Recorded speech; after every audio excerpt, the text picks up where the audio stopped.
l'étude de la parole de Dieu dans le but de nous édifier les uns les autres. Nous avons beaucoup de questions qu'il faut répondre ce matin, mais en se référant sur la parole de Dieu. Ça va paraître un peu mêlé, mais on va essayer de faire de sorte que nous puissions retenir l'essentiel. Parce que si les questions sont posées, c'est pour que nous essayions ensemble de regarder dans les Écritures et trouver les réponses que le Seigneur nous donne dans sa parole.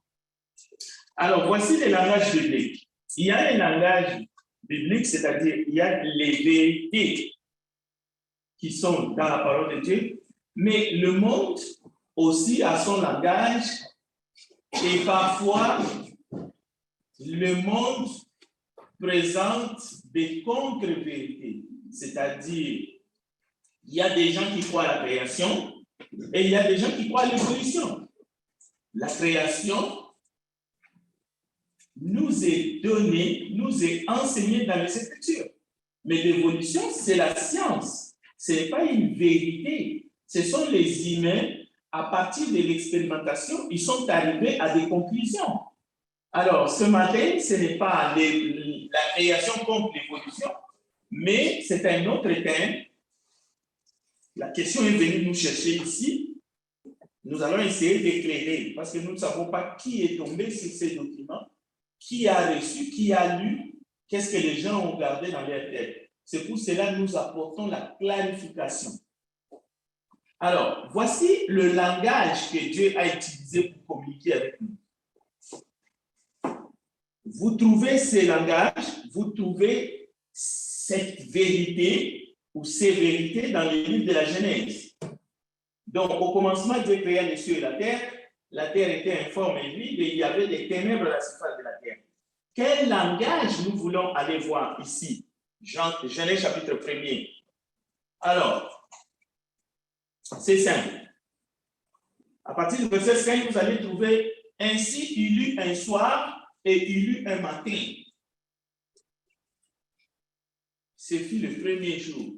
C'est-à-dire, nous trouvons le langage que Dieu a choisi pour communiquer avec les habitants de la terre, c'est le premier jour. Et si vous continuez, vous allez trouver, il eut un soir et il eut un matin, ce fut le second jour, ou le deuxième jour. Et ça va continuer. Donc, je résume. Premier jour, deuxième jour, ou second jour, troisième jour, quatrième, cinquième, sixième.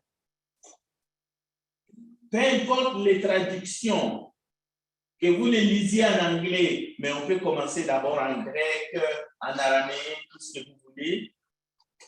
Et puis on a traduit. C'est dans cette manière-là.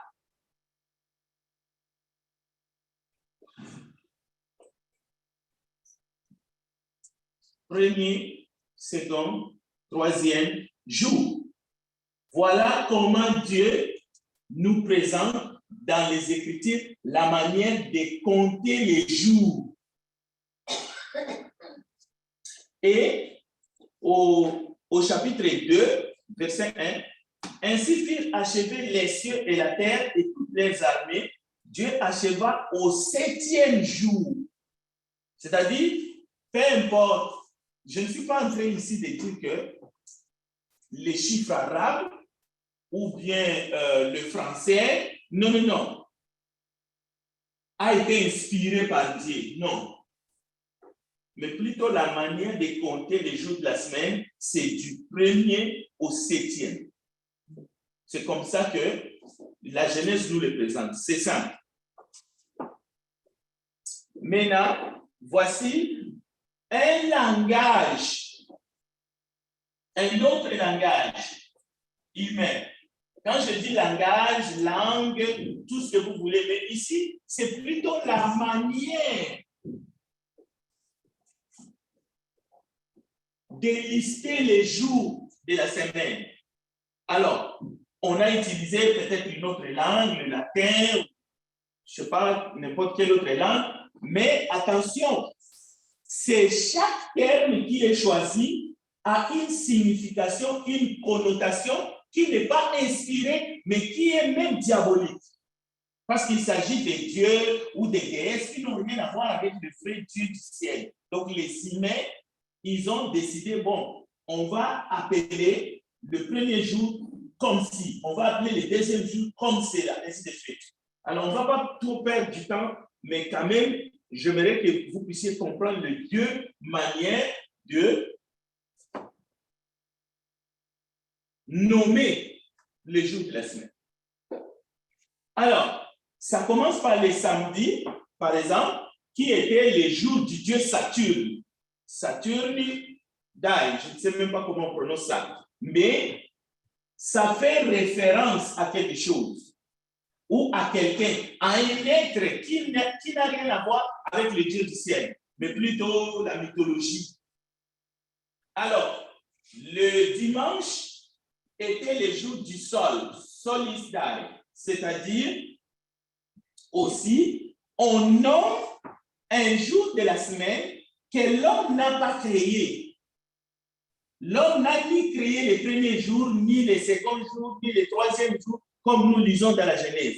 Mais l'homme décide la manière de l'appeler. Mais ici, l'homme qui décide de les nommer comme ça, samedi, dimanche, Saturne, ainsi de suite, cet homme-là n'a rien à voir avec Dieu. Il n'est pas inspiré avec Dieu. Il est plutôt inspiré par ses propres faux dieux ou sa mythologie. Une forme de coutume, tradition, appelez-les comme vous voulez, même une science mais occulte. Vous allez voir que ça ne concerne pas seulement les jours de la semaine, mais ça va concerner aussi les planètes. Celui qui a décidé qu'on appelle une planète Mars n'a pas été inspiré par Dieu. Ne pensez pas qu'il a reçu dans son oreille, Dieu lui a soufflé, on va appeler ça Mars. Non. Il s'est basé sur sa réalité.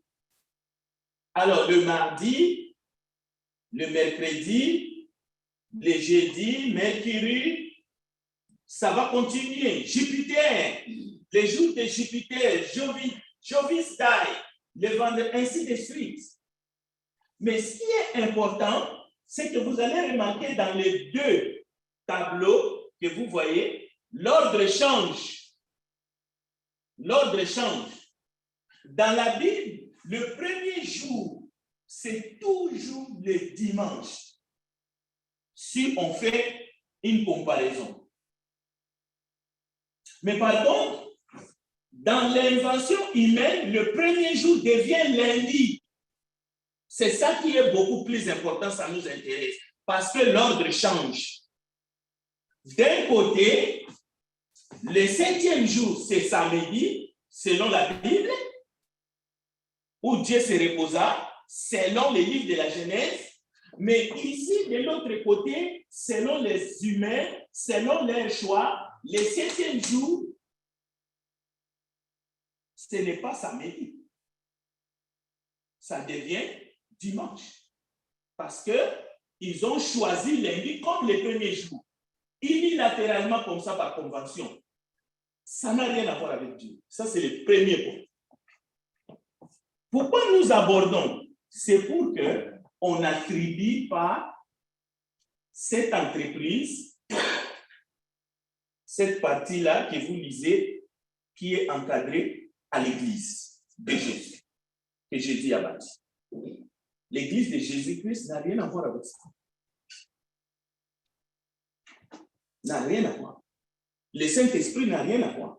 Mais par contre, ce que nous venons de lire dans les livres de la Genèse, le premier jour du livre, là, le Saint-Esprit a tout à voir. C'est lui qui a inspiré la parole. Donc, ça, c'est les humains. Donc, voilà.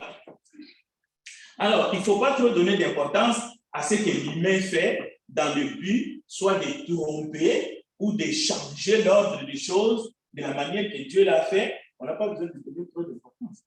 On n'a pas besoin d'enseigner l'œuvre humaine. surtout pas dans l'église. Pourquoi est-ce qu'on va commencer à enseigner? Oh, vous savez, lundi, ce n'est pas le premier jour. Mais qu'est-ce que ça vient faire? Mais il y en a beaucoup qui passent le temps là-dedans. Parce que ce n'est pas la vérité. Ce n'est pas la vérité. Mais il ne faut pas confondre. Lorsque Dieu dit à Adam de donner les noms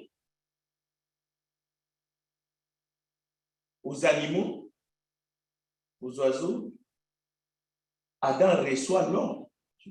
C'est pour cela dans la Bible, la femme est appelée femme, qui veut dire Isha. Et c'est écrit dans la parole de Dieu. Même si dans les traductions, vous trouvez dans certaines Bibles, les versions récentes, dimanche, Jésus est ressuscité, ça ne change pas l'ordre que le premier jour dans la Genèse était plutôt dimanche. Ça ne change pas. Jamais vous allez voir dans une bonne traduction que le premier jour de la semaine, c'est lundi. Jamais. À moins que ce soit une fausse traduction. Vous allez comprendre après. Voilà.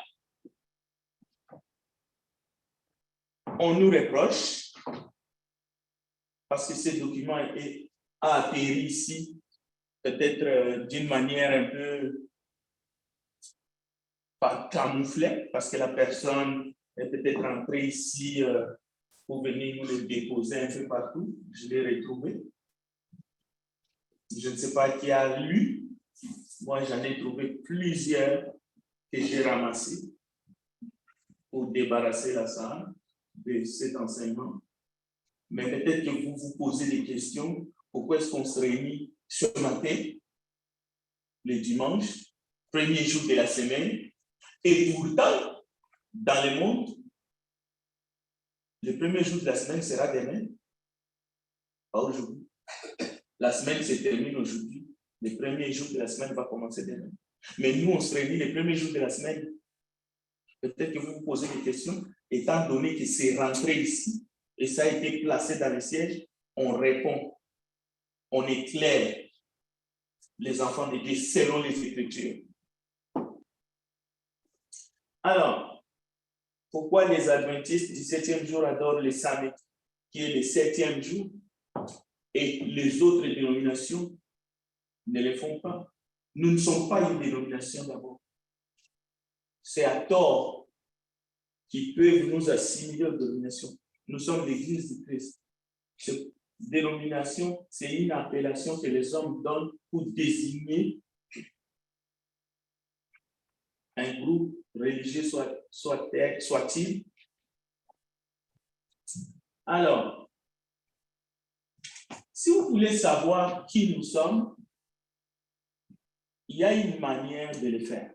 Vous pouvez aller soit dans les Écritures directement, les Actes des Apôtres surtout, mais aussi Matthieu chapitre 28, où Jésus donne l'ordre à ses disciples d'aller enseigner et que ceux qui croiront vont continuer à enseigner. C'est comme ça que nous nous sommes retrouvés ensemble, les gens de toutes les nations, et nous sommes ici pour adorer en suivant les fondements des apôtres et des prophètes doctrine de Jésus-Christ. Nous ne sommes pas une association dans le but, c'est-à-dire nous sommes gérés dans le sens qu'il y a une direction quelque part.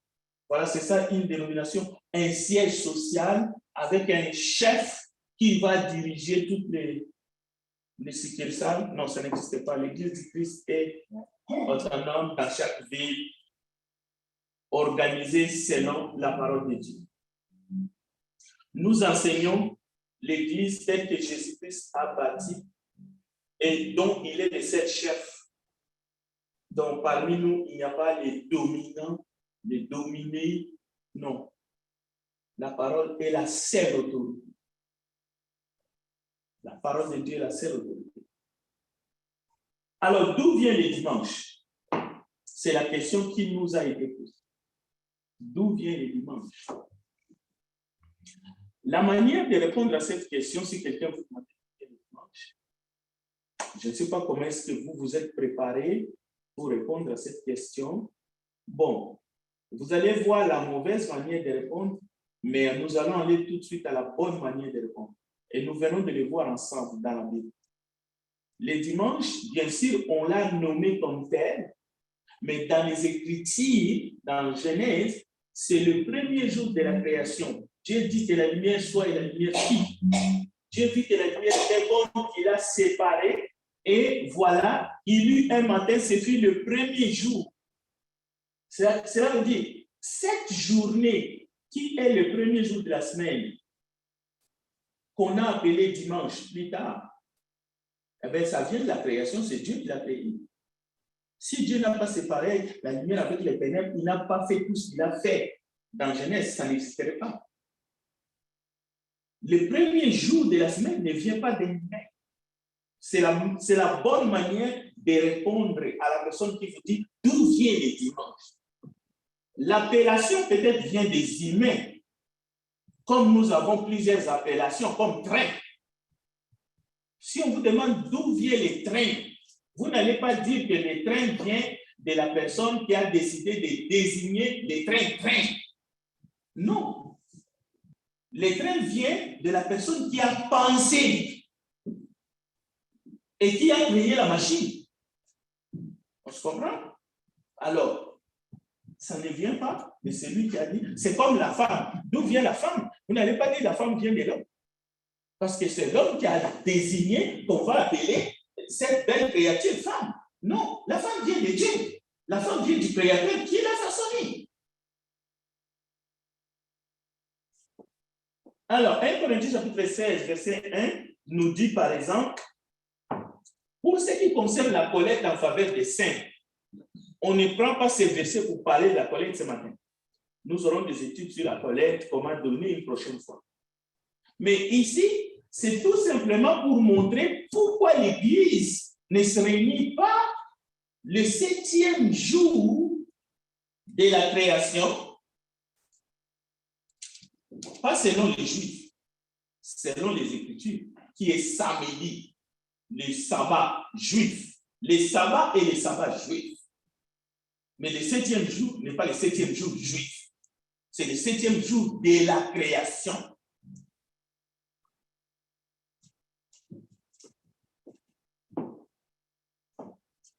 Comme je l'ai ordonné, c'est un commandement. Et ici, le Saint-Esprit n'ordonne pas aux armées, à toutes les armées de la terre, par exemple. Le Saint-Esprit ne dit pas tous les militaires rentrez dans vos casernes ce jour-là. Non. Le Saint-Esprit ordonne aux églises de la Galatie, mais c'est aux églises, c'est toute la Cisjordanie. C'est un commandement qu'on doit suivre. Comme je l'ai ordonné aux églises de la Galatie, que chacun de vous, le premier jour de la semaine, donc ce n'est pas le 7e jour, le sabbat, mais le premier. Que chacun de vous, le premier jour de la semaine, mette à part chez lui ce qu'il pourra selon sa prospérité, afin qu'on n'attende pas mon arrivée pour recueillir les dons. Donc, vous voyez pourquoi est-ce que les églises, pas les synagogues, parce que dans les synagogues juives, quelle était la religion ou la doctrine? La doctrine, c'est le Torah. Pas le Nouveau Testament dans les synagogues. Et dans les synagogues, la religion ou l'église, c'est le judaïsme. Même lorsque Jésus y allait, même lorsque Paul, nous allons voir dans les actes des apôtres ou même dans les épîtres, Paul et Barnabas vont dans une synagogue. Ou bien Pierre et Jean montent au temple pour la prière. La doctrine là-bas, ce n'est pas la doctrine de Jésus-Christ, fondement des apôtres, c'est le judaïsme. Le livre, c'est le Torah. Alors que Jésus est sur la terre, parce qu'il est né d'une femme sous la loi. Donc, lorsque la Bible dit Jésus respectait les sabbats, ou Jésus, selon sa coutume, ou les apôtres, aller dans les synagogues, c'est par rapport à ça. Le Torah, c'est-à-dire la Bible, seulement les 5 livres de Moïse. Et jusqu'à aujourd'hui, c'est ça.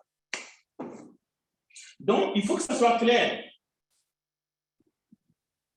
Pour que personne, ni par ses écrits, par un manuel, truffé de mensonges, ni par une prédication, ne nous séduise, mais d'aucune manière. Nous devons avoir des réponses pour répondre à ceux qui nous demandent la raison de notre foi. Jamais le dimanche a été le 7e jour et le samedi le 6e jour, selon les Écritures. Jamais. Aucune personne de l'Église, membre du corps du Christ, a modifié que le dimanche est devenu le 7e jour. Et le samedi est devenu le 6e jour. Non, ça ne nous concerne pas. Il n'y en a pas. Ni dans l'Ancien Testament, ni dans le Nouveau Testament. Ni Dieu lui-même a promis qu'il le ferait. Donc, ça n'existe tout simplement pas.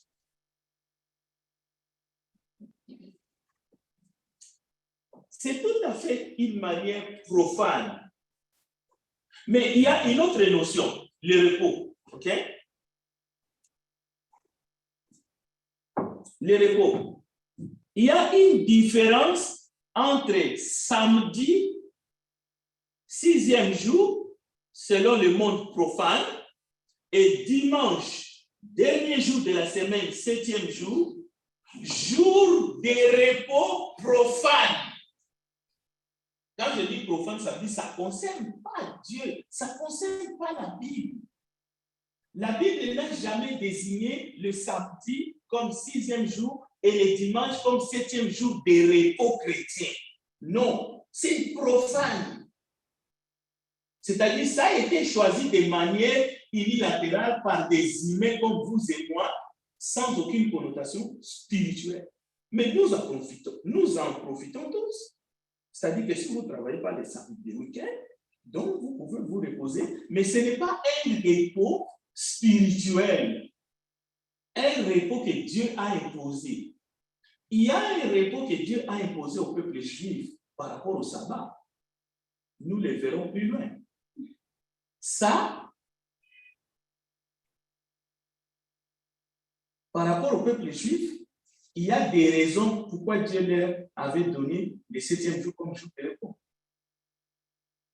Il fallait qu'ils se souviennent qu'il les avait sortis de l'esclavage en Égypte. Mais nous n'étions pas des esclaves en Égypte. Déjà, ça, c'est le premier point.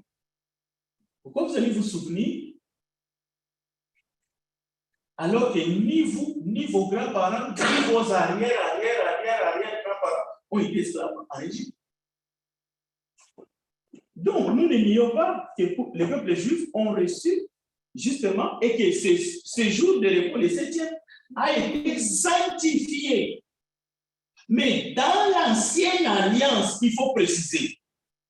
Il faut préciser ça. Même si c'est écrit à perpétuité, oui, dans l'ancienne alliance, oui, à perpétuité. Si l'alliance n'a pas changé, s'il n'y a pas une nouvelle alliance, ce serait en vigueur, justement. Ce serait en vigueur.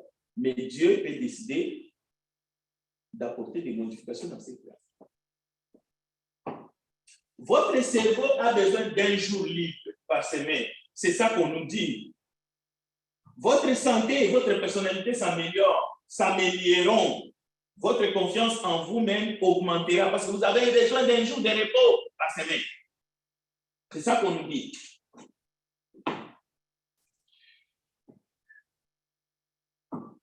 Question. Email. J'espère que vous vous êtes reposé cette nuit. Et les scientifiques sont tous d'accord. Il y a un sommeil réparateur. Si à 22 heures vous étiez encore debout, vous n'avez pas fermé les yeux, ça veut dire que vous ne vous êtes pas reposé assez. Et c'est contre votre santé. Il ne faut pas attendre un jour de repos par semaine pour commencer à vous reposer. Vous allez piquer une crise. Donc, vous devez vous reposer la nuit, dormir et avoir un sommeil réparateur. Nous en avons tous. Et même dans les travails les plus durs, sauf dans l'esclavage, il y a toujours des cas de 10-15 minutes, que ce soit pour manger, mais aussi pour se reposer. Le corps a besoin de ça. Donc, nous ne sommes pas contre les repos. Parce qu'on nous parle du cerveau, on nous parle de santé, alors on renchérit. Nous ne sommes pas des robots.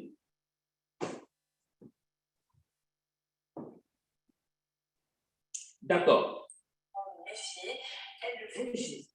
La doctrine de Jésus-Christ, fondement des apôtres et des prophètes, enseigne que chaque premier jour de la semaine, les disciples se réunissaient pour rompre le pain et chacun mettait à part sans contrainte afin qu'il ne manque de rien dans la maison de Dieu. Donc, le premier jour de la semaine, chers frères et sœurs, ce qui est mis devant, ce n'est pas le repos. Ce n'est pas du tout le repos. C'est la table du Seigneur, c'est l'adoration, c'est commémorer la mort du Seigneur Jésus jusqu'à ce qu'il revienne. On peut même dire que c'est une grande fête parce qu'on se réjouit. Le Seigneur était mort, il est ressuscité. Les disciples qui étaient vraiment abattus, ils ont sursauté, ils ont fait la fête. Ce n'est pas les repos. Ce n'est pas les repos. Alors, c'est lui qui vous amène un enseignement pour dire que non, on a déplacé le 7e jour de samedi, on l'a mis les dimanches pour les repos. Il ne sait pas de quoi il parle. Il ment en plus. Nous ne sommes pas ici pour nous reposer. Nous sommes ici pour participer à un culte. Et ça, c'est toute la journée. Il y a des endroits où vous êtes venus le matin, vous allez retourner à la maison, vous allez revenir encore. Et ceux qui sont ici vont partir, les autres vont venir. Il va y avoir un mouvement. On va manger, on va chanter. Donc, ça n'a rien à voir avec les repos. Les repos, comme les repos juifs, sabbat, où il ne faut rien faire. Il ne faut même pas aller ramasser les bois morts. Donc, vraiment. Donc, nous sommes ici pour rompre le pain. Il y a des hommes et des femmes, nous allons travailler, tout le monde travaille. Bon. 1 Corinthiens chapitre 11, verset 26, prenez les textes, vous allez voir. Car toutes les fois que vous mangez ce pain, que vous buvez ce pain, vous annoncez la mort de Jésus jusqu'à son retour. Donc, choisir un jour du repos, autre que le samedi, dans la Nouvelle Alliance, pour se sentir bien dans son cerveau. Si quelqu'un veut le faire, si vous choisissez un jour de repos, un jour entier, pour vous sentir bien. Comme en France, il y a eu un moment où on travaillait 4 jours, je pense, pour donner le travail aux autres, ou la semaine de 5 jours. Eh bien, gloire à Dieu! Vous avez votre jour de repos. Ça ne brise pas la communion fraternelle. Moi, je ne dirais pas quelqu'un qui a un jour de repos où il ne fait rien, où il dit une année sabbatique, je ne sais pas moi, un jour. Oh non, pourquoi est-ce que ton jour de repos, ce n'est pas les samedis? Non, c'est prenez votre journée de repos. Vous avez travaillé assez dans votre vie. Vous avez assez pour finir vos jours ici-bas. Vous pouvez même en prendre 2 jours de repos. C'est correct.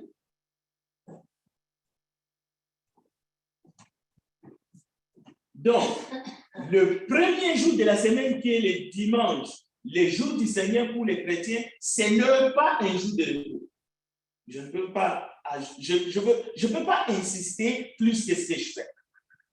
Donc, enlevez ça dans votre corps. Mais notre corps a besoin du repos et prenez votre temps de repos. Tout à l'heure, là, il faut que je m'arrête. On va avoir 5 ou 10 minutes. Repos. Les cultes vont commencer après.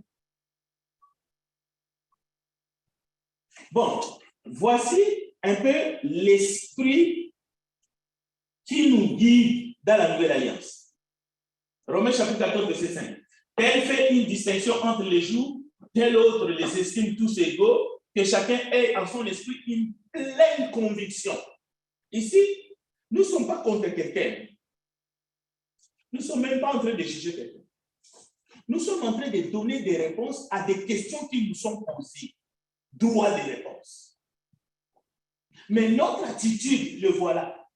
C'est ça que je suis en train de dire.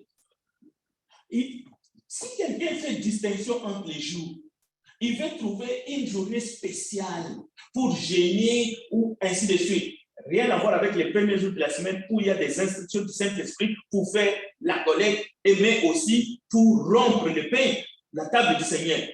Ça, personne ne peut changer ça. Mais si vous choisissez un jour pour vous sentir plus proche de Dieu, adorer, chanter, jeûner, faire tout ce que vous voulez, eh bien, personne ne va vous juger. Romains 14, verset 5. Si les gens choisissent un autre jour que le premier jour de la semaine pour adorer, libre à eux, pourquoi est-ce que nous, on va les juger? Romains chapitre 14, verset 5 nous interdit de les faire. Donc, nous ne pouvons pas tomber dans les pièges de ceux qui nous jugent. Pourquoi est-ce que vous faites ceci? Mais seulement rompre les pains, la collecte, la journée de le faire est désignée, c'est tout. Mais si on peut choisir l'équivalent de la loi du sabbat dans la Nouvelle Alliance, c'est Hébreux chapitre 10, verset 25. Je dis l'équivalent. Parce qu'Hébreux 10, verset 25 dit, n'abandonnez pas votre assemblée. Mais ces textes-là, n'abandonnez pas votre assemblée parce que le sabbat a été sanctifié, on se reposait, mais on se souvenait de ce que Dieu a fait de manière spirituelle pour les arracher du griffe de Pharaon et les amener dans le désert afin qu'ils aillent l'adorer. Maintenant, dans la Nouvelle Alliance, il y a des gens qui diront, n'abandonnez pas votre assemblée, ça s'applique seulement à dimanche, le premier jour de la semaine. Et il y en a qui pensent ça. Cela veut dire tous les autres assemblées, mercredi, vendredi, je peux ou ne pas, ça ne m'engage à rien. Mais c'est une manière fausse de comprendre les Écritures. L'assemblée de mercredi, il ne faut pas l'abandonner non plus. La méditation de vendredi, l'église s'est réunie pour louer Dieu. Il ne faut pas l'abandonner non plus. C'est là où nous avons un commandement comme eux, ils avaient le commandement de respecter le 7e jour, le jour de l'eau. Et même eux, c'était plus qu'un commandement, c'était la loi.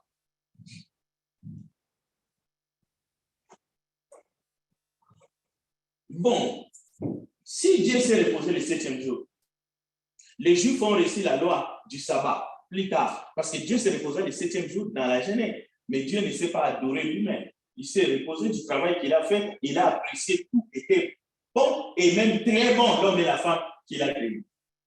Mais lorsque les Juifs ont reçu la loi du sabbat, cette journée, qui est le 7e, a été consacrée, sanctifiée.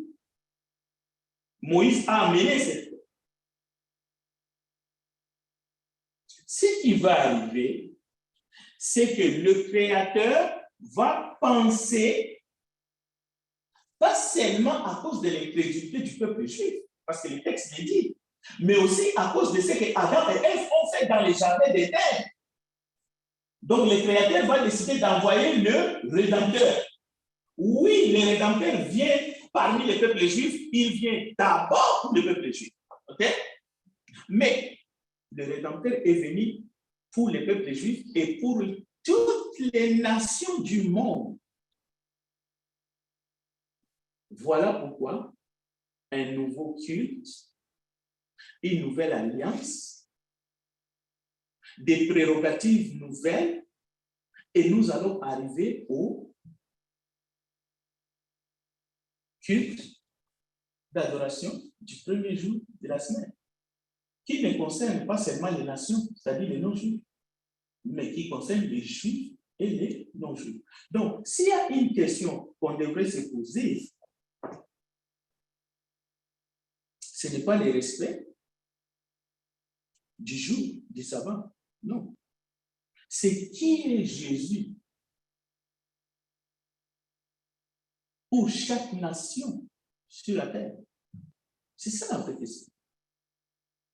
Parce que à quoi ça sert de respecter un jour de repos sur 5 et de ne pas reconnaître le Fils de Dieu, le Messie, le Rédempteur, c'est lui qui devrait venir. Maintenant, si on reconnaît le Rédempteur comme ceux qui nous ont amené ces documents, ok? Au nom de quel texte on met l'emphase sur le 7e jour, le jour du repos juif, qui ne concernait qu'une nation? Qu'est-ce qu'on fait avec les Écritures, la doctrine des apôtres, la manière que les apôtres se sont comportés, même s'ils n'ont pas, même s'ils ont été chassés dans les synagogues? Voilà, c'est ça les vrais mots. Parce que, et ils ont continué à aller dans les synagogues. Le but était quoi? C'est d'aller garder les frères, de faire ce que Jésus leur a dit, d'aller annoncer la bonne nouvelle dans ces endroits-là. Parce qu'ils avaient la coutume, ils avaient l'habitude d'aller là-bas. Maintenant qu'ils ont compris la vérité, Jésus leur a donné le Saint-Esprit. Ils ne pouvaient qu'aller dans les temples, lorsque les temples étaient là, et aller dans les synagogues pour gagner leurs propres frères, leurs propres frères. Mais les résultats, vous allez voir, quand nous allons finir cet enseignement, quand ils entraient dans une synagogue, ils parlaient, après, il y avait tumulte. On les chassait, on les bastonnait, on les battait, et ils sortaient, on les abandonnait à demi-mort. Mais ils se réunissaient aussi entre eux, ça c'est vrai aussi.